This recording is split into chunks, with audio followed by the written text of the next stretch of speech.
Žemaičių kultūros draugijos Telšių pavieto nariai rūpinasi tautinio paveldo išsaugojimu. Jie tam dalį dėmesio skiria nykstančių paminklų gelbėjimui. Štai ir šią savaitę pavieto pirmininko Andriaus Dacio ir jo vienminčių pastangos buvo sutelktos į Džiuginėnų dvarą. Taigi filmuotas siužetas apie tai. Gerai, pagal lauknuose. Ir pažiūrėjom jį. Dar. Va. Vien du. Ką ten užgavo? Tris. Dar. Dabar. Pažiūrėjom. Vien du. Kur dabar keliaus šitas daiktas? Tas objektas dabar keliaus į akademiją. Į akademijos kėjim. Ten, sako, bus geriau vienam negu čia po atviru dangum. Nors ten bus greičiausia, kad po atviru dangum. Galvos jam pridengsiam. O jūs įvardysit, kas šitoks buvo? Čia ir bovis, įdomiausias dalykas tas, kad čia bovis. Andriau, kada jums maždaug nutraukta Tarkovskį užfilmuota ir? Tarkovskį filmavo prieš kokį 80 metų. Čia Florijonas stolpas. Jo, Florijonas stolpas. Įdomiausia, kad tuo stolpą ir nutrauką jį išlėkus dar. Nes neišlėsta. Tarkovskio padaryti. Jo, Tarkovskio. Dėl to įgelbėjom, kad būtų pastatyti veitą. Ar bus galim pats statulėlį ir pavogti, ne? Statulėlis tai neseniai nebėr jau. Ir lėkti, kiek ir lėkti. O ar bus galima atkurti pagal tą nuotrauką? Pagal tą nuotrauką, gan neriškita tą nuotrauką, bet sakysim, ką po objektams bus įdomus. Aha. Kad tai išliekus dar. Čia mažiausia dabar nam apie 100 metų. Dabar tam. O, tokį daiktą reikia gelbėti, aišku. Ir čia būrys vyrų susirinkę ir padarėt šitą, ne?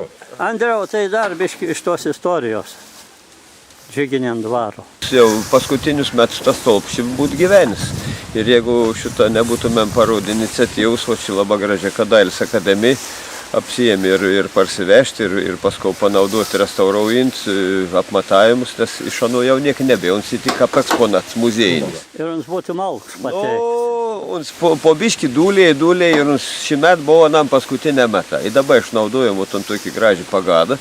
Įkrovėm ir mums, man atrodo, pakliovė rimtas rankas. Ir kad mes Žemaitijoje tik beturėm tokių dalykų, reiktus paskutinis gelbėti. Tai čia ir vienas iš pavietų gerų darbų. Toks didelė mažus prisidėjams, nes į laikraštį galim parašyti tepi, bet geriau paimti, padirbti. Bet kits darbs irgi neseniai toks buvo padaryts Telšių skon, primink mums. Tai čia gal pabaigs statybininką, tada veito pašnekėsim.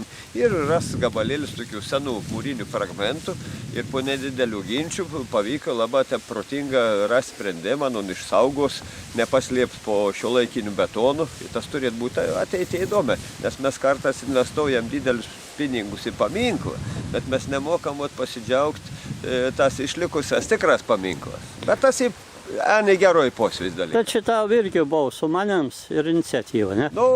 Netyčiom ėjau, pamačiau, kad gal prapolt, gal traktorius išardyti, bet ten reikia prie tų objektų šnekėti.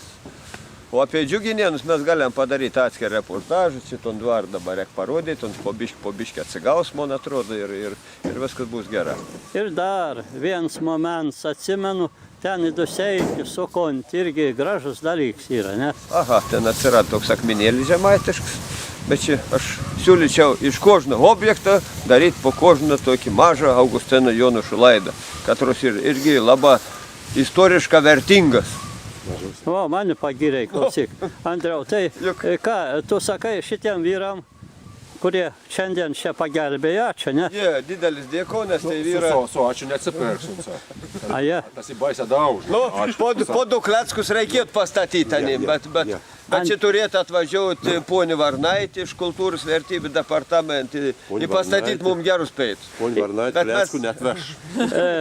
Kleckus reiks Andriui. Andrius smauksėm.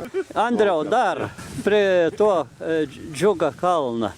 buvo 3 skulptūros Savetski Vytau, dabar 2 veina bija, kur kitas 2.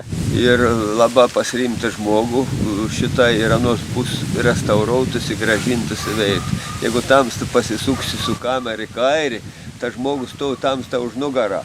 Ką sakyk, žmogau, tai čia irgi toks labdarinis geras su manim. Nelabdarinis čia bus darom už pinigus. Aha. Akademijos užtekti. Jo. Akademijai įmėsto. Ne akademija čia. Tams. Bet su akademijais dalyvaujam, čia irgi jau. Aha. Nu ir negali leisti, kad Savetski darbą sunyktų, ne? Tas jį negražu, kad jį nuverti. Negražu, kad jį stovėjai, bet jau kapos metų nuverti, žinai. O dabar tas, kurį leikis atvirtą laikus. Netvirtą, ir jį reikės kelti lauk. Greičiausia, kad reikės į tau kelti lauk. Ir kiek čia galėtų trukti tas atnaudinimas?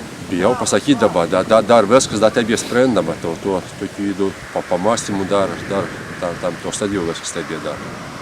Tai reik manyti, autorius bus laimingas sužinojęs to.